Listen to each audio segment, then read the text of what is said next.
Please welcome Christian Drapeau.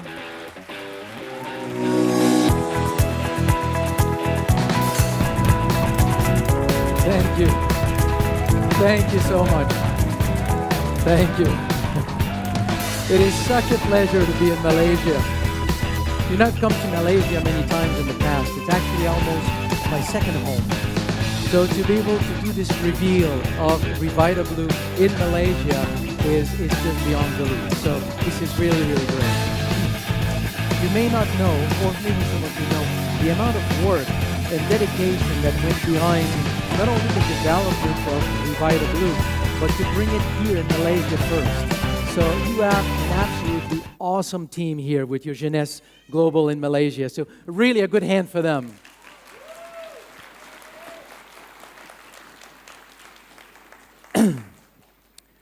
When we do, or oftentimes, when we make a scientific discovery, it is first received with resistance. Then over time, some people start to see that there's some good common sense to this discovery, and they start to study it. They put it to the test. And this whole process can take 5, 10, 15 years, at the end of which all the studies and all the tests either prove or demonstrate that the idea is not correct, or it proves that the concept is real, and then it becomes reality, and that's when you normally hear about it as being a discovery in the news and magazines. And the reason why I'm saying this is that 15 years ago, a colleague of mine, Dr. Gita Jensen, and I made a discovery. We proposed a new concept. We published this in a journal called Medical Hypotheses, and in essence what we proposed was that just like the human body has an endocrine system, a nervous system, a cardiovascular system, an immune system, the body also has a repair and renewal system. It was a wild idea at the time. 15 years later, it is becoming mainstream medical knowledge. So, and the reason why I'm saying this is I really want you to understand the amazing, amazing opportunity that you have here with Revita Blue. This is a product that is a discovery. If you talk to people about stem cells out there in the marketplace, most people will not know what we'll be talking about today. So it is truly novel, and yet it is 15 years in the work of proving and testing. So it's a time-tested concept that is novel, and it's brought to the marketplace by one of the strongest companies on the planet. I mean, is that an opportunity or what? This is what you have. So let's talk about it. Let's talk about what we have here. So whenever you talk about stem cells, you hear about stem cells, you read about stem cells in magazines, in the news, on the internet, we oftentimes talk about cells that are isolated from a source. It can be your bone marrow, it can be the blood, it can be fat tissue. Then they are manipulated in the lab, and then they are injected into your body. The thing that we never talk about is that as you're sitting right now, stem cells are in your blood. They are in your bone marrow. They are in your fat tissue. So if stem cells have such a potential for tissue repair, then what are they doing in your body? What is the role of your stem cells as you're sitting here from the day you're born until the day you die? What do they do?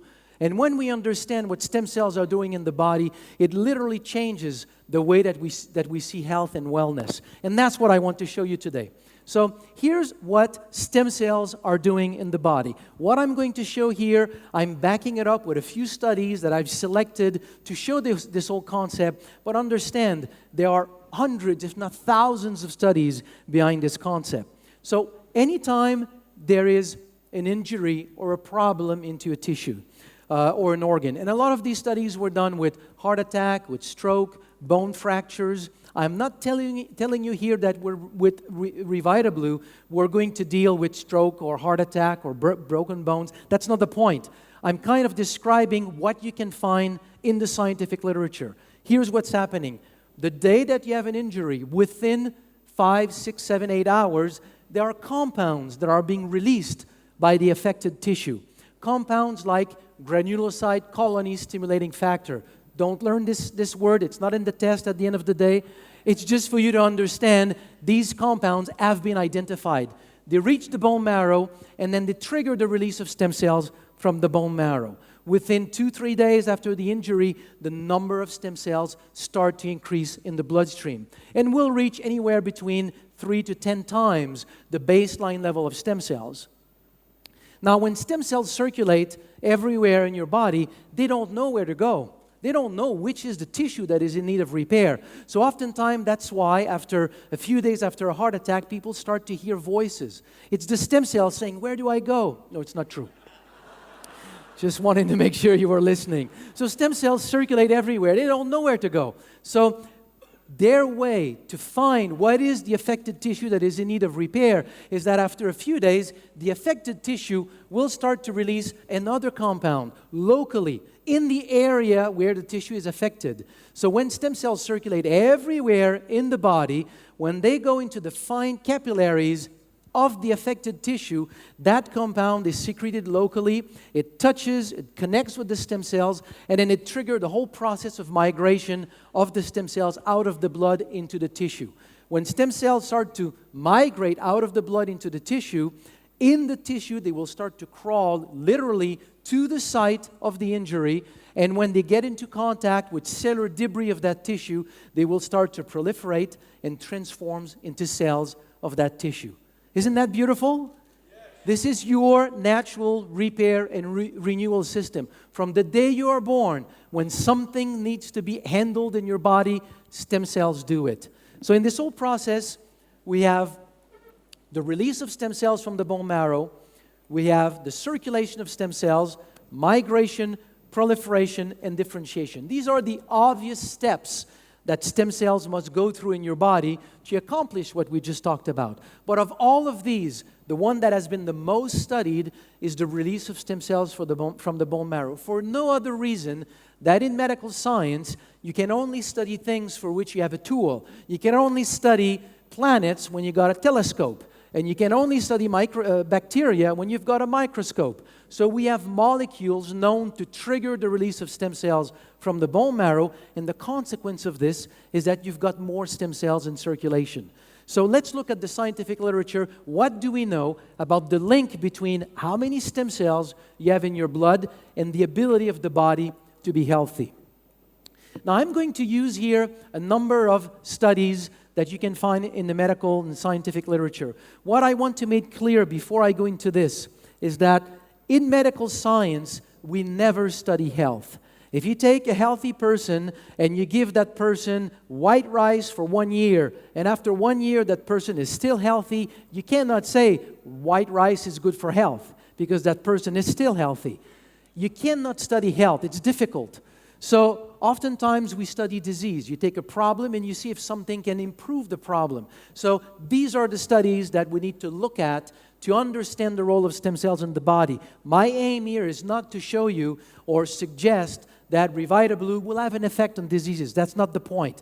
Let's look at what we know between the link of stem cells, how many stem cells we have in the bloodstream, and health. So this is a study in which scientists took 500 individuals at risk for cardiovascular problems. So people with high blood pressure, high cholesterol, diabetes, obesity, high stress level, those kinds of risk factor for cardiovascular disease. And then they counted the number of stem cells in the bloodstream of these individuals.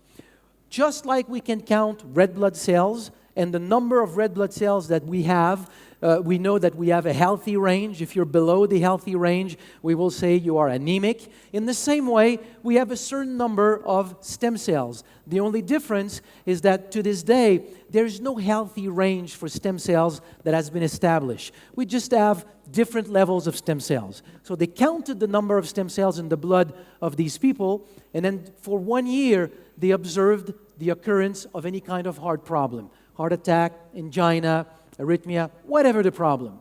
So what you've got here in that graph, anytime you see a line that goes down, anytime you see a line that goes down, this is a person experiencing heart problem. So they separate these people in 3 groups. First group with a lot of stem cells in their bloodstream, average number of stem cells in their bloodstream, and low level of stem cells in their bloodstream. It's pretty obvious that the group of people with fewer stem cells experience way more cardiovascular problem. The conclusion of that study is that the number of circulating stem cells was the best predictor of cardiovascular health. More stem cells in circulation means that more stem cells are available to participate to the very normal process of tissue repair. So that if you have risk factor, but you simply naturally help the tissue to repair itself, well, the problem just doesn't show up. It's really that simple. Same kind of things was shown with not just the heart, other aspects of human health. Now, once this was documented in the scientific literature, it obviously begged the question, if there's such a link between the number of stem cells in the bloodstream and the ability of the body to repair itself, what if we were able to increase the number of stem cells in circulation? Could we change the course of the development of different kinds of health problems? So again, I'm going to show some studies with diseases. My point here is not to talk about diseases. It's simply to show that stem cells in your bone marrow do have the ability to help the body repair itself. Okay, first study was published or was done by the National Institute of Health in America. So it's a very prestigious research organization. So the team of scientists took mice and they stopped the blood flow to the heart, so they triggered a heart attack. Then they let the animal recover, and the control group, nothing was done to it. The experimental group, they simply injected cytokines like granulocyte colony stimulating factor, the kind of molecules that the body normally secretes when there's an injury to call for stem cells. So the only difference between the two groups, nothing was done to the control group. The experimental group had, let's say, 10 to 100 times more stem cells in circulation. When they looked at these animals 27 days later, in the control group, we can see severe scar tissue in the ventricular wall, no new blood vessels, 17% survival, and fairly poor cardiovascular health. In the group that had more stem cells, we have complete renewal of the ventricular wall, functional new blood vessels tapping in the other ventricles, 73% survival, and quasi-normalized cardiovascular function. I am not telling you we have found a way to cure the consequence of a heart attack. I'm just showing you, because this protocol, as used here for reasons that will be beyond this presentation, cannot be used in humans. But it shows one thing that is, to me, amazing. It shows that if you can really put more stem cells in circulation, the body does have the ability of using these extra stem cells to put them to good use to repair damaged tissues in the heart. That's not the only studies. Many studies have documented that same thing in the heart. Here's one other example with diabetes to show that this whole process also works for diabetes. And again, I just want to be clear. I'm using diseases studies because I have no other choice. You need to use that to document these phenomenon. So to show that we can repair the pancreas by simply using our own stem cells, we need to show two things. We need to show that stem cells from the bone marrow naturally, without doing anything, can leave the bone marrow, travel to the pancreas, and become normal insulin-producing cells in the pancreas. If we can show that this is a natural process of the body, then the next step is, by putting more stem cells in circulation, can I enhance this natural process to a point where it could have an effect on the health of the pancreas? Is that fine? Good enough? Okay. First study, very, very well-designed studies. Scientists took male mice and they did a genetic manipulation. So when this male mouse is an embryonic stem cell, so one cell, they go and they connect the gene for insulin to the gene that codes for green fluorescent protein. So if a cell in that, and then the animal develop, so now you have the full mouse, and if one cell in that mouse starts to make insulin, it is also going to make green fluorescent protein, so it will turn green. So you can see it. It's green. No other cells in your body is green. Even on St. Patrick's Day. Now they took female mice, they irradiated the female mice, which kills all the stem cells in their bone marrow, and they injected male stem cells into the female mice. So what do we have? We have female mice whose bone marrow is now made with stem cells that have the Y chromosome because it came from a male mouse, so I can identify it. And if any one of these cells start to make insulin, it will turn green. So they isolated cells from the pancreas a few weeks later, and if you look at that cell, you use a fluorescent green light, it has started to transcribe. They are from the pancreas, by the way. So they left the bone marrow, migrated to the pancreas, and now in the pancreas, I have these cells that have started to transcribe the gene for insulin. But do they really make insulin? Using an antibody for insulin with a red marker, they do make insulin, or it does make insulin. And the beautiful thing here is that it's not a Frankenstein cell that is overproducing or underproducing. It's right in between the other two cells. It is just a normal cell of the pancreas. And my message today, as you'll see as we move along, is that what we see here is actually what is happening in every single one of you. We lose cells every day, we replace them. At the age that we all have in this room, there's not one single cell in your pancreas that you're born with. You've all lost them. They've all been replaced by stem cells from the bone marrow. This is just a very natural process, and it contains the Y chromosome, so it is a stem cell that comes from the bone marrow. So the conclusion of that study is very clear. Stem cells from the bone marrow can, on their own, naturally leave the bone marrow, go to the pancreas, migrate in the pancreas, and become natural insulin-producing cells. So far, so good? Very good crowd.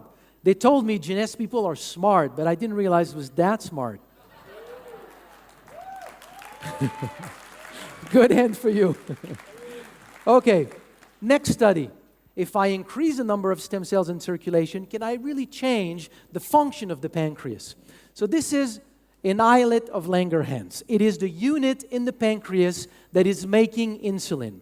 Now, when we do animal studies, you may know this, or maybe you've never thought about it, but to find a mouse that has Parkinson, you won't find a mouse that has Parkinson. You won't find a mouse that has Alzheimer's. A mouse that has forgotten what is a cat, you won't find one.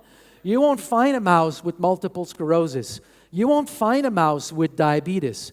In order to study diseases in animals, you need to find a way to generate the problem that is identical or similar to what we have in humans, and then you find a way to resolve it. So you put aluminum on the brain of a mouse, and it will develop something that resembles Alzheimer's, for example. And then you start to resolve the problem.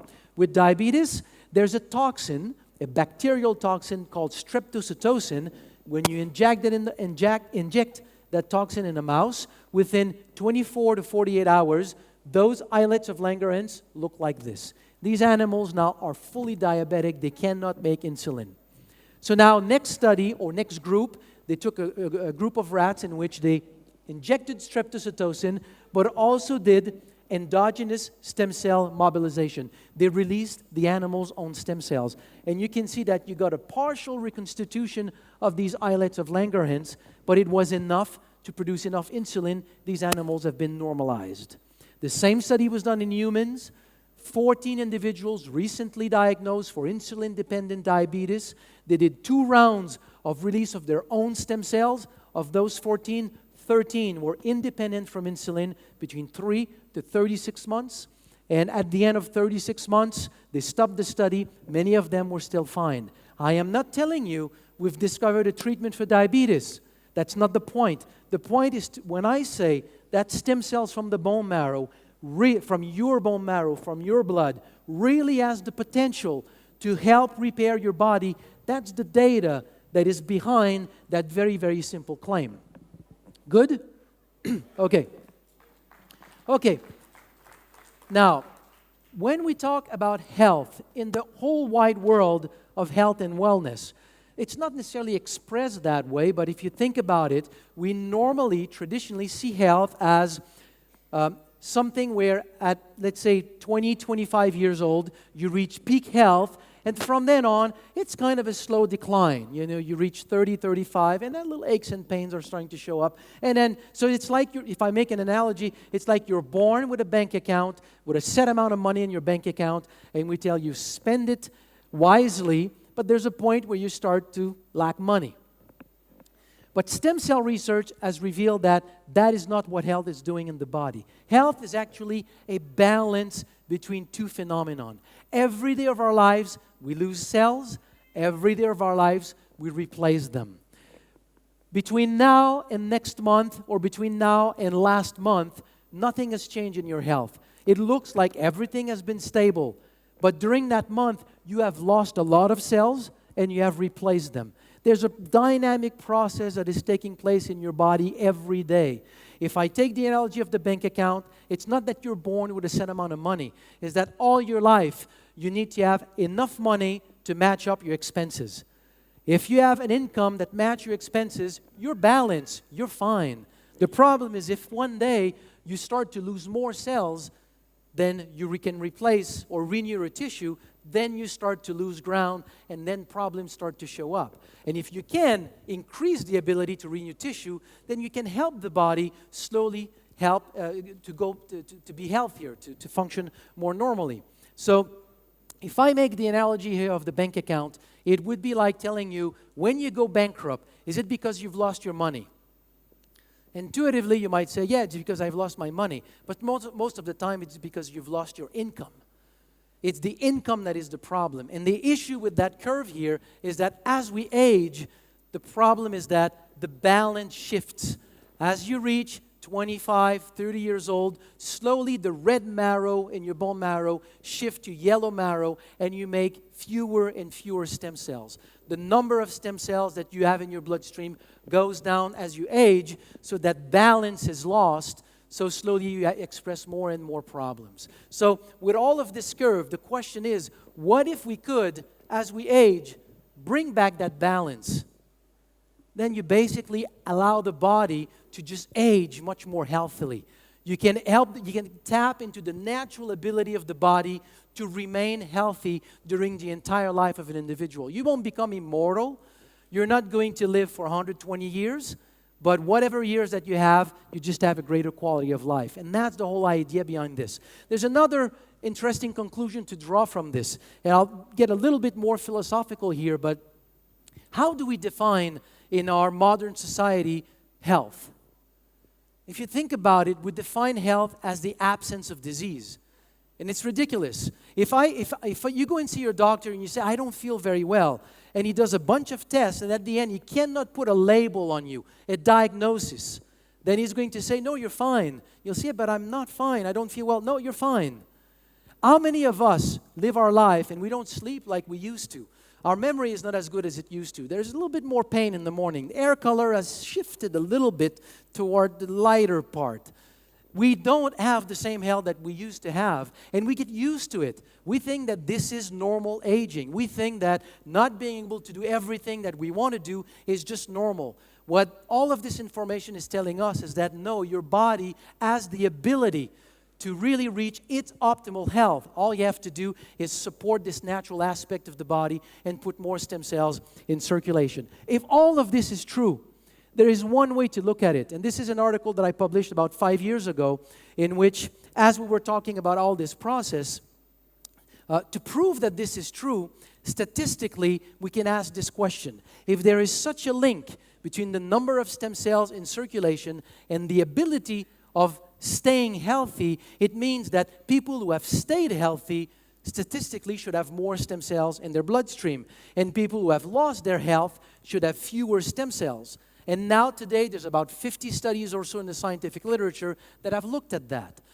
Taking people that have developed various kinds of degenerative problems, counting the number of stem cells in their bloodstream, and the outcome is that you've got about half the number of stem cells in the bloodstream of people who have developed various kinds of health problems. There's a direct relationship between how many stem cells you've got in your blood and the ability of your body to really regain its optimal health. And to me, that is the key message. The key message is whatever the problem is, it's not so much about the problem, it's about giving back to your body its natural ability to express its optimal health. So, with all of this being said, what can we do to put more stem cells in circulation? Interesting question, right? Exercise. Strong exercise, not a walk in the park. We're talking about running a marathon, intense rowing, and I believe that it's just the intense exercise that leads to micro-lesions in muscles, tendon, ligaments that essentially trigger the repair process, so it increases the number of stem cells in circulation.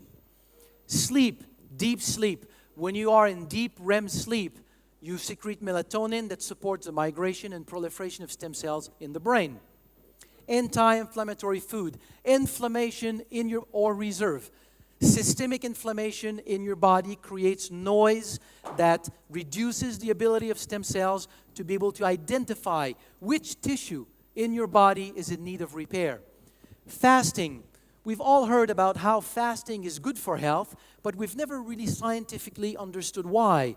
One of the explanations is that after 3 days of fasting, you significantly increase the number of stem cells in circulation. We know that stress is not good for health, but why? Yes, it increases blood pressure. It does a lot of things, but one thing that we have discovered is that stress hormones from the adrenal glands, cortisol, when it's in your bloodstream, will suppress the ability of stem cells to migrate into tissues and proliferate. So you live in New York, Los Angeles, Tokyo, and so you have a lot of stress. I understand in Kuala Lumpur there's not much stress, but you live in places with a lot of stress. Sometimes for 1, 2, 3, 4, 5 decades. Well, during all that time, your ability to repair and maintain your health, compensate for the natural cell loss of cells, then is reduced. So obviously, there's a link between stress and a lot of different kinds of health problems. Cigarette smoking. For the smoker and people around you, it's the same effect. It suppresses the ability of stem cells to migrate in tissue and proliferate. So if you run a marathon every day, if you sleep very, very well, you eat a lot of antioxidant food, you're vegetarian, you fast 3 days per week, you control stress, and you're not exposed to cigarette smoking, you may not be interested in what I'm going to say now.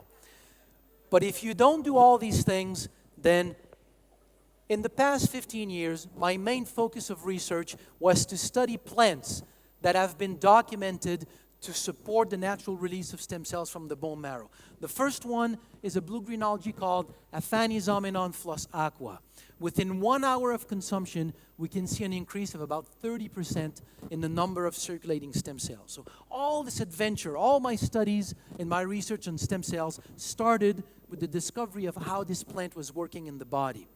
From there, the question that I asked was, what else is known in the world, in local pharmacopoeias in different parts of the world, known to be associated to a broad variety of health benefits? And the thinking process behind this is that if a plant supports the release of your own stem cells, they will migrate in the liver of a person who will then experience better liver function, in the pancreas of somebody else who will have better glucose metabolism, in the brain of somebody else, the joint of somebody else, the lung of somebody else. So we should see a broad variety of health benefits. And there are some of these ingredients on our planet have been historically associated with these kinds of benefits, and one of them is sea buckthorn berry. You know sea buckthorn berry? It's been used for centuries in Tibetan medicine, Mongolian medicine, Chinese medicine. What is interesting about this fruit, and it's one of the things that I found so attractive and fascinating, is that whenever you name a plant in science, most of the time it's named according to its physical characteristics. So you take, for example, AFA that we talked about just before. Aphanisomnon flos aqua means invisible flower of water. Beautiful, isn't it? But there are a few plants that have been named not on the basis of their physical characteristics, but on the basis of what they do to the body. Very rare, but Hippophae rhamnoides, sea buckthorn is one of them. Hippophae means, hippo is horse, phae is like. It means shining horse. It's Alexander the Great, as he was going through his conquest in Asia. At some point, he abandoned a herd of wounded horses in a field of sea buckthorn, and when he came back a few weeks later, he had a herd of vibrant, healthy horses with a shiny coat. And a shiny coat in a horse means a healthy coat. So he brought sea buckthorn back to Greece, and now it's spread to Europe, through all this part of the world. And now it has integrated many, many local medicine. So we developed a very specific extract of sea buckthorn berry, and when we feed this extract, we provide this extract to individuals. All these studies were done in humans. it leads to an increase in the number of circulating stem cells, but after 2 hours, it is still climbing. So it's an effect that is much more robust than what we originally had with AFA. Now, the next ingredient in Revita Blue is another ingredient that I worked on.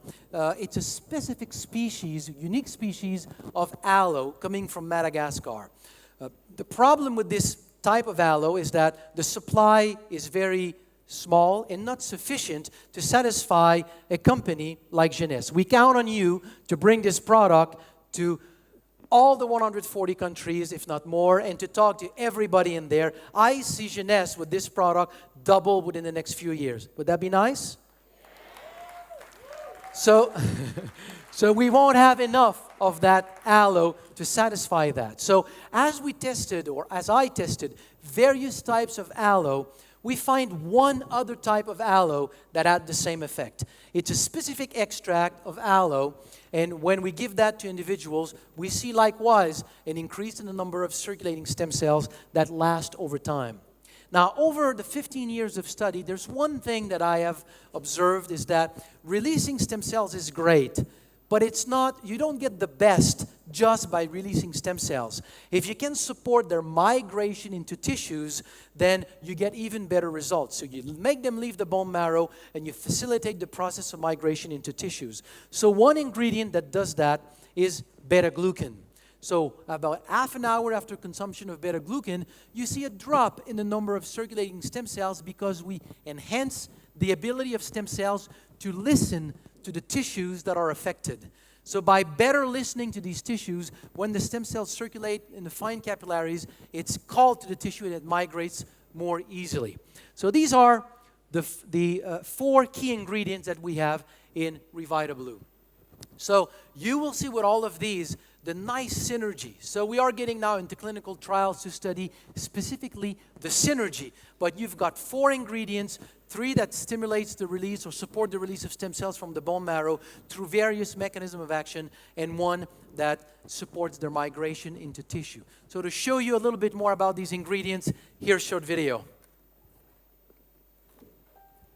Sourced from the Tibetan Plateau and the crisp waters of Oregon's Upper Klamath Lake, Jeunesse has developed a patent-pending formula enhanced with blue-green algae, sea buckthornberry, aloe vera, and coconut water. This botanical beverage mix is designed to help nourish and support your body. Introducing Revita Blue. Formulated by a pioneer in stem cell research, refreshing Revita Blue contains 3 legendary plant-based ingredients. Blue-green algae, also known as AFA, Aphanizomenon floss aquae, is found and extracted from Oregon's pristine Upper Klamath Lake. Blue-green algae is world-renowned as one of the most nutrient-dense foods on the planet. Harvested from the Tibetan Plateau, sea buckthornberry is packed with antioxidants and has been used for centuries in Chinese, Mongolian, and Tibetan traditional medicine for longevity and vibrant health. Grown in tropical climates around the globe, aloe vera has been used for almost 6,000 years for its wellness benefits. Taken daily, there is no question Revita Blue will be the go-to product for your life and lifestyle. Revita Blue, your best you.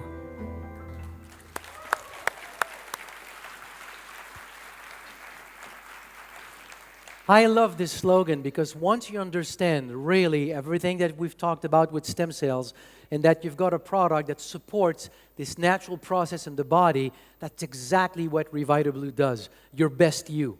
It gives your body the potential to become the best that it can be.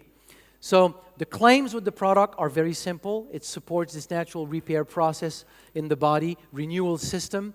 It has some side benefits on supporting immune function, providing antioxidant protection.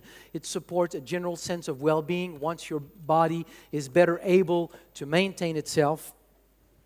And it supports healthy aging. Now, of all of this, there's something for me that I find absolutely mind-boggling, is that there are a lot of companies out there that would have been interested in a product like Revita Blue. But when I started to look at the products that you have in the Jeunesse line of product, it is mind-boggling how this new product fits into this line of product just like a glove. There is an amazing synergy between these different products. And let me mention just a few of them. What is the main mechanism of action of Luminesse? Luminesse contains specific peptides. It does other things, but contains specific peptides that when you apply these on the skin, what it will do is that it will attract the stem cells that are in the circulation and make them incorporate the stem cell of the skin, and then other peptides that will support the proliferation of these stem cells to then become the skin cells that will rebuild, rejuvenate, and just maintain your skin. That's one of the mechanisms of action behind Luminesse. Now, what happens if you have more stem cells in circulation and the same product can bring to the skin more of these regenerative cells? You suddenly potentiate the effect of Luminesse. So by connecting these two products, and then there's another product in the picture, is that if you give then as building blocks, the building blocks that will allow these new cells to better repair the skin, you've got a powerful trio to help the skin rejuvenate. So try these two together. You take Revita Blue, continue use Luminesse, and then you will see the difference as time goes by. Another big one is Reserve. I mentioned it briefly before, but the ability of stem cells to be able to see what tissue is in need of repair. It's a little bit like if there's a light music that is playing in the background, and I'm telling you, follow where that music is. This is the stem cells trying to find where the damaged tissue is in your body. And then I put a lot of noise out there. It's very difficult to find where it is. Inflammation and oxidative stress into your bloodstream is noise for your stem cells. So if you can reduce this, you facilitate the ability of your stem cells to find where they need to go. So resveratrol will assist the ability of stem cells to find where to go. Aside from what Donna talked a little bit before, is that it affects certain genes that will do two things. It will support the ability of stem cells to migrate into tissue aside from its antioxidant properties, and also help the population of stem cells in the bone marrow to better maintain itself as well. So now when you start to couple these together, then you're getting an amazing synergy. So as we go forward and we experiment more and more with the synergy between the other Jeunesse product and Revita Blue, we'll be able to talk more about it, but I think it's going to be a fabulous synergy. So that's what I wanted to share with you. I hope that it was enough for you to understand that you've got a life-changing synergy and opportunity. Thank you.